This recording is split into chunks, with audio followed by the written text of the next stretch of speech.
سوچو ذرا، اپنی کیفیت پر نظر ڈالو کہ 2026 کا رمضان تمہیں ملا، شعبان ملا پہلے کہ تم تیاری کر لو، پھر تمہیں رمضان کی پہلی دن ملا. Remember that day when we were also rejoiced that we got رمضان. ابھی میں کل کہہ رہا تھا اپنے رات کو بھائیوں کو، یار رمضان کے بعد ہم کریں گے کیا کریں گے؟ کتنی ڈسپلن لائف ہوئی ہے. نوٹ کریں، صحیح سے بتانا کتنا مزہ آ رہا ہے.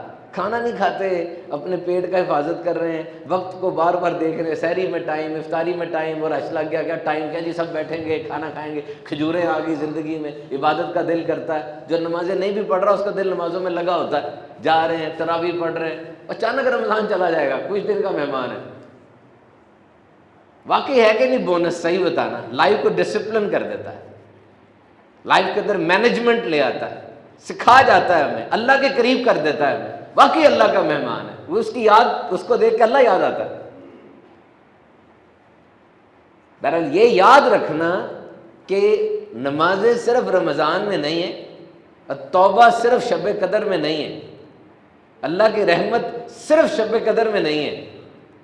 اس نے کہا جی ساری رات آپ کہتے ہیں کہ جی دعا کب کریں؟ میں نے کہا جی رات کے آخری تہائی حصے میں، بخاری کی حدیث ہے کہ in the last quarter of night آسمان دنیا پہ اعلان ہوتا ہے کوئی جو دعا کرے تو میں دعا قبول کروں.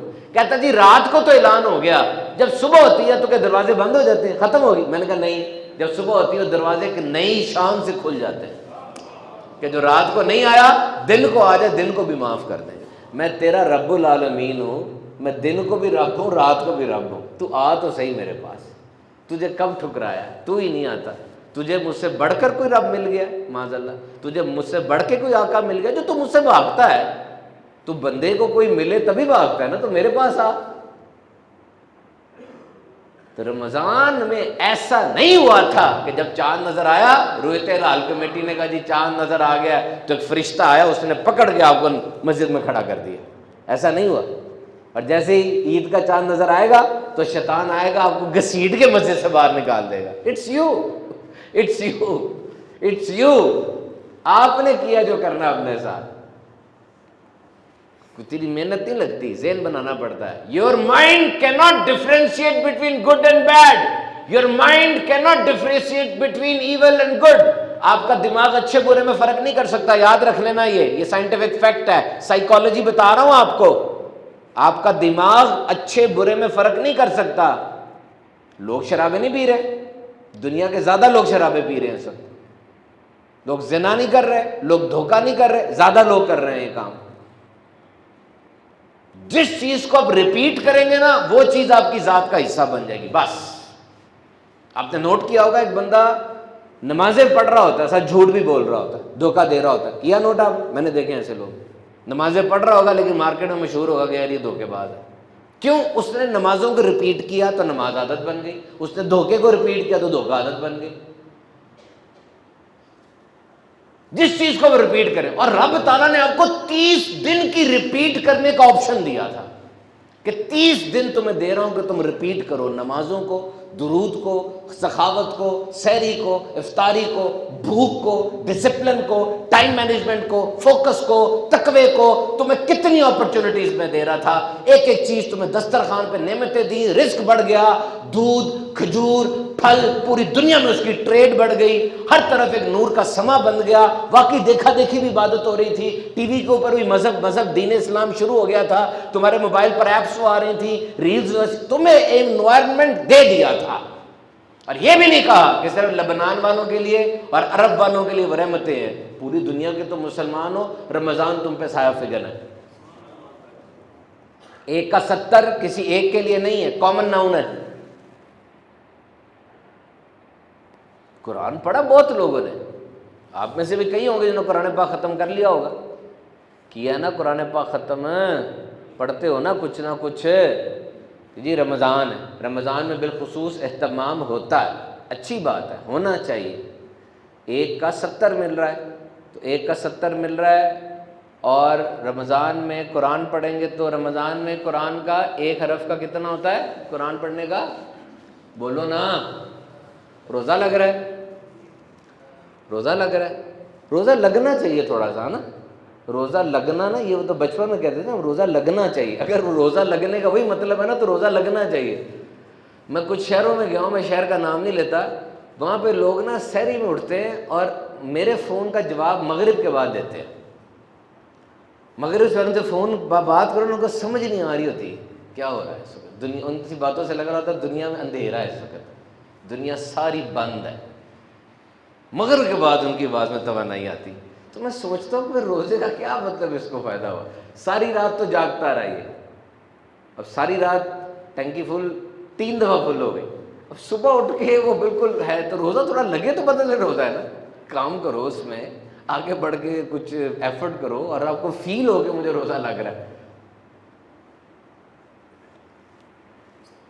تو قرآن پاک میں 1 کا 100، 1 کا 100، جس طرح بھی آپ جمعے میں کھڑے ہو کے قیام میں 1 پڑھیں گے قرآن، تو نماز میں کھڑے ہو کے قرآن پڑھنے کا 1 کا 100 ہے، نماز میں بیٹھ کے قرآن پڑھنے کا 1 کا 50 ہے، تو باہر بغیر وضو کے قرآن پڑھنے کا 1 حرف کا 10 ہے۔ تو بندہ میرے پاس آتا ہے اور آ کر کہتا ہے جی رمضان کے اندر میں نے قرآن پاک پڑھا ہے، سبحان بھائی قرآن پاک ختم کیا ہے۔ تو ہم جو مذہبی لوگ ہیں، ہمارے پاس آ کے لوگ اس طرح کی بات کرتے ہیں، تو میں یہ امید کرتا ہوں ریاکاری نہیں کر رہے، بس ایک اپریسیشن چاہ رہے ہیں کہ میں نے کی، اپنی اچیومنٹ بتا رہے ہیں، ریاکاری نہیں ہے یہ۔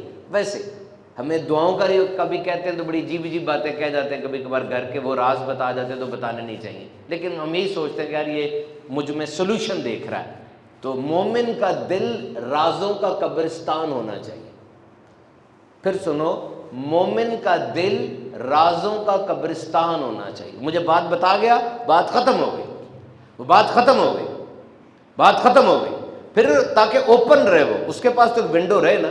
ایک شخص کی اپنی بیوی کے ساتھ لڑائی تھی بہت زیادہ، کسی نے آ کے پوچھا ہاں کیا مسئلہ ہے تیرا اور تیری بیوی کا؟ کہا میرے گھر کا مسئلہ ہے۔ پھر طلاق ہو گئی، اس نے کہا بتا، کب؟ تو وہ غیر عورت ہو رہی ہے، اب تو میں کبھی نہیں بتاؤں گا۔ دیکھا ہے بات کو سنبھالنا کتنا ضروری ہوتا ہے، آپ کی پرسنالٹی کی مضبوطی اس میں کہ بات سنبھالتے کتنی ہے۔ اور سب سے بڑی بات یہ جتنے بیٹھے ہوئے ہیں، وہ کون سی بات ہے جس میں اب اپنے بچوں کو اور بیوی کو انوالو کرنا ہے، اور وہ کون سی بات ہے جس نے آپ تک رہ کے دم توڑ دینا ہے؟ یہ غزوہ بدر ہوئی نا ابھی، تو غلط فہمی پھیلائی گئی، وہ قافلہ آ رہا تھا تو اس میں کہا کہ جی مسلمان آ رہے ہیں، مسلمان آ رہے ہیں، مسلمان آ رہے ہیں۔